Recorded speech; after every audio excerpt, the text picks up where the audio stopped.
Assalamualaikum warahmatullahi wabarakatuh. Perkenalkan, nama saya Lucia Fardayura Astuti dengan NIM 24502100031 dari kelas A1 MBR. Di sini saya akan sedikit menjelaskan tentang rasionalitas ekonomi dalam Islam. Pengertian rasionalitas. Rasionalitas adalah cara berpikir dan bertindak yang sesuai dengan akal dan logika manusia.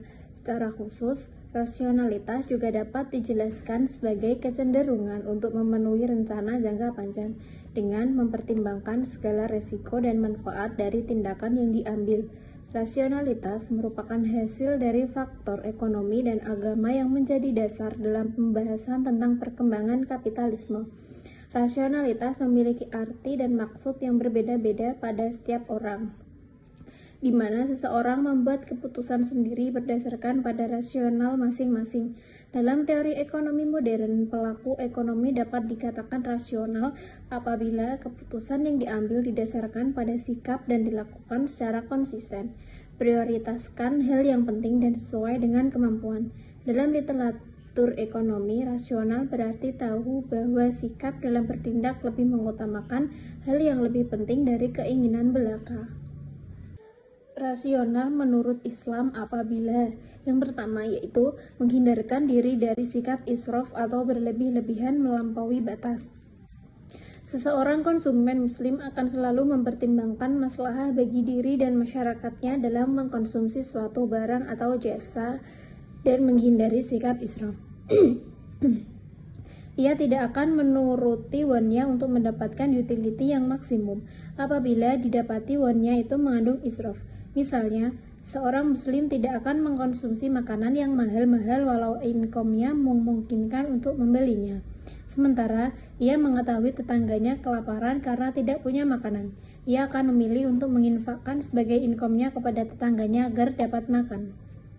Dengan begitu, ia berarti mendahulukan maslahah daripada maksimalkan utility untuk diri pribadinya. Yang kedua, mengutamakan akhirat daripada dunia.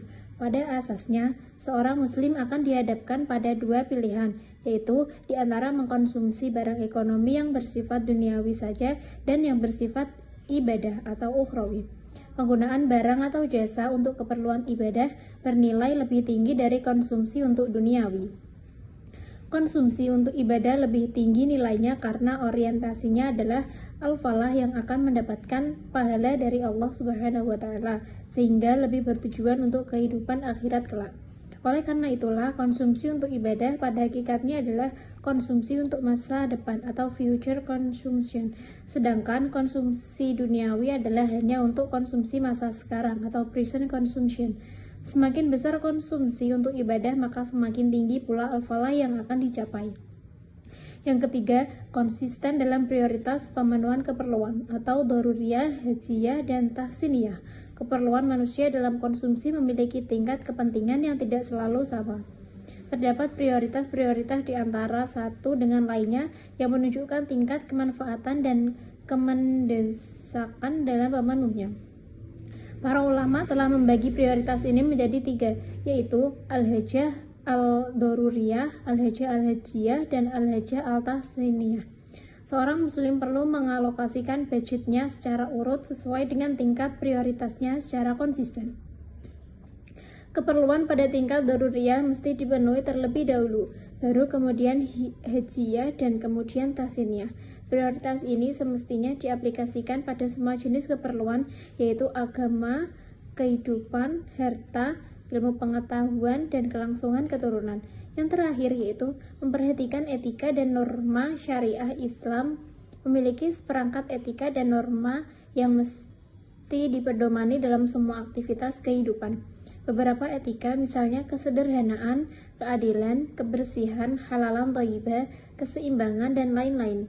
Ringkasnya, seorang muslim dalam beraktivitas, khususnya dalam mengkonsumsi barang atau jasa, mestilah berpedoman pada etika dan norma yang telah ditetapkan oleh syariat Islam.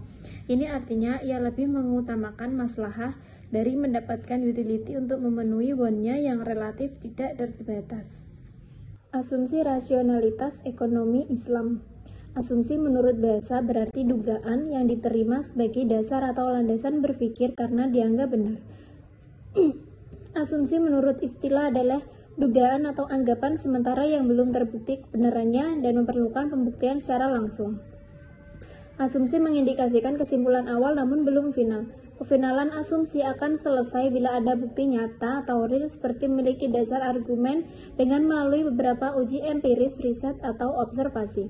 Meski asumsi tidak harus melalui bukti, hasil riset, atau observasi, namun biasanya munculnya suatu asumsi telah ada realita kasus-kasus yang sebelumnya telah pernah ada. Ada beberapa asumsi dasar yang melandasi konsep rasionalitas, antara lain 1. Keberadaan preferensi yang konsisten. Asumsi ini menyatakan bahwa individu memiliki preferensi yang teratur dan konsisten. Ini berarti bahwa jika seorang lebih memilih A daripada B dan lebih memilih B daripada C, maka secara rasional dia juga harus lebih memilih A daripada C. Ini dikenal sebagai sifat transitivitas dalam preferensi. Yang kedua, pengetahuan dan informasi yang lengkap dalam pengambilan keputusan yang rasional. Diasumsikan bahwa individu memiliki akses ke semua informasi yang relevan dan dapat memproses informasi tersebut dengan baik. Hal ini memungkinkan individu membuat keputusan yang optimal berdasarkan informasi yang tersedia. Yang ketiga, sikap tidak bias dalam pengambilan keputusan. Diasumsikan bahwa keputusan yang rasional bebas dari bias atau kesalahan sistematis dalam memproses informasi. Dengan kata lain, individu tidak dipengaruhi oleh prasangka atau emosionalitas yang dapat mengganggu proses pengambilan keputusan yang logis. Adapun terkait dengan jenis rasionalitas, menurut Adi Warman Akari menyebutkan terdapat dua jenis rasionalitas sebagai berikut. 1. Self-interest rationality atau rasionalitas kepentingan pribadi. Prinsip utama dalam ilmu ekonomi menurut Edgeworth adalah bahwa setiap pihak digerakkan oleh self-interest. Hal ini mungkin benar pada masa Edgeworth, tetapi salah satu pencapaian dari teori utilitas modern adalah pembebasan ilmu ekonomi dari prinsip pertama yang meragukan tersebut. Penting untuk diingat bahwa self-interest tidak selalu berarti meningkatkan kekayaan seseorang dalam nilai rupiah tertentu. Kita mengasumsikan bahwa individu memiliki berbagai tujuan, bukan hanya untuk meningkatkan kekayaan secara finansial. Dengan demikian, self-interest setidaknya melibatkan tujuan-tujuan yang bertautan dengan persahabatan, cinta, kekuasaan, memberikan pertolongan kepada orang lain, penciptaan karya seni, dan lain sebagainya. 2. Collective interest rationality atau rasionalitas kepentingan kolektif. Teori utilitas modern yang aksiomatis tidak mengasumsikan bahwa manusia selalu mementingkan pribadinya. Teori ini menyatakan bahwa manusia menyesuaikan preferensinya dengan sejumlah aksioma. Secara garis besar, preferensi tersebut harus konsisten. Individu menyesuaikan diri dengan aksioma-aksioma ini tanpa harus menjadi self-interest. Self-interest dalam ekonomi dan dalam ekonomi Islam. Ekonomi Islam memiliki pandangan yang berbeda tentang self-interest dibandingkan dengan ekonomi konvensional. Dalam Islam, kepentingan pribadi diakui namun tidak hanya didorong oleh motivasi materialistik atau egois. Konsep self-interest dalam ekonomi Islam didasarkan pada ajaran Al-Quran dan Sunnah yang menitik beratkan keseimbangan antara kepentingan individu dengan tanggung jawab sosial, etika, dan spiritualitas kepada Allah atau takwa. Manusia dalam ekonomi Islam diposisikan sebagai khalifah di bumi atau khalifah fil ard yang memikul tanggung jawab moral dan spiritual. Mereka dibolehkan untuk mencari rezeki dan kekayaan, tetapi harus selalu memperhatikan dampak sosial, etis, dan lingkungan dari tindakan mereka. Oleh karena itu, self-interest dalam Islam tidak hanya terfokus pada keuntungan material, melainkan juga mencakup pencapaian kebahagiaan dunia dan akhirat atau falah.